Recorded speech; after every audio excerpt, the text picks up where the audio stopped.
اللہ کے نام سے شروع جو نہایت مہربان ہمیشہ رحم فرمانے والا ہے۔ الف لام میم۔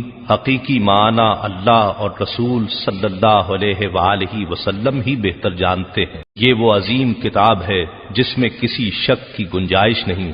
یہ پرہیزگاروں کے لیے ہدایت ہے جو غیب پر ایمان لاتے اور نماز کو تمام حقوق کے ساتھ قائم کرتے ہیں، اور جو کچھ ہم نے انہیں عطا کیا ہے اس میں سے ہماری راہ میں خرچ کرتے ہیں، اور وہ لوگ جو آپ کی طرف نازل کیا گیا اور جو آپ سے پہلے نازل کیا گیا سب پر ایمان لاتے ہیں، اور وہ آخرت پر بھی کامل یقین رکھتے ہیں۔ وہی اپنے رب کی طرف سے ہدایت پر ہیں اور وہی حقیقی کامیابی پانے والے ہیں۔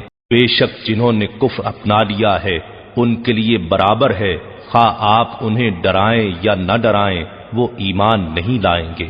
اللہ نے ان کے دلوں اور کانوں پر مہر لگا دی ہے اور ان کی آنکھوں پر پردہ پڑ گیا ہے، اور ان کے لیے سخت عذاب ہے۔